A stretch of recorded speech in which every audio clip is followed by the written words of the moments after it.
In this example, we're going to go ahead and factor this algebraic expression. And the first thing we're going to look for is to see if there's a greatest common factor. And it looks like all the coefficients have a 5, and it looks like they all have at least one x. So let's go ahead and factor a 5x out of there.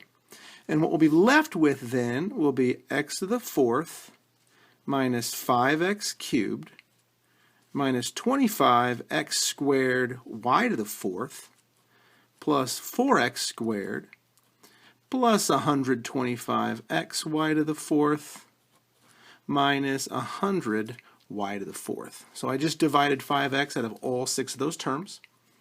And the next thing I need to figure out is how I'm going to factor this with 6 terms. Well, it looks like this, and this term all have a y to the fourth.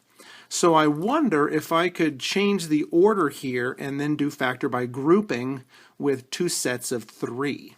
So let's go ahead and see what that will look like. So x to the fourth minus 5x cubed, and now I'm going to bring this 4x squared over here, and minus 25x squared y to the fourth, and then everything else just comes along just the same. Okay? So let's do these 3 and these 3.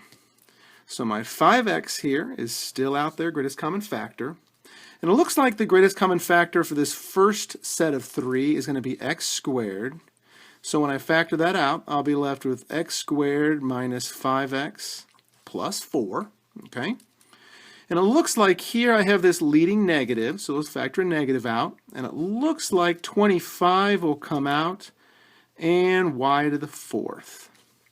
So when I factor out that negative 25y to the fourth, it looks like I'm left with x squared minus 5x and then plus 4. And that's good because that means my leftovers here are the same. So let's go ahead and factor it now this way. So factor out this. We have x squared minus 5x plus 4. And then x squared minus 25y to the fourth. All right, well, it looks like actually both of these factors can factor down even more. So I still have my greatest common factor of 5x out. This is a quadratic trinomial. The leading coefficient is 1. So I'm looking to find 2 numbers that multiply to make positive 4 that add to make negative 5. And it looks like negative 4 and negative 1. So I'm going to write this factorization as x minus 4 and x minus 1.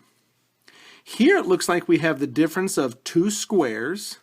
So the square root of x squared is x, and the square root of 25y to the fourth is 5y squared. So I'll have 1 as a subtraction and 1 as an addition. And it looks like that's everything they can factor down. So here is the final factorization then for that initial algebraic expression.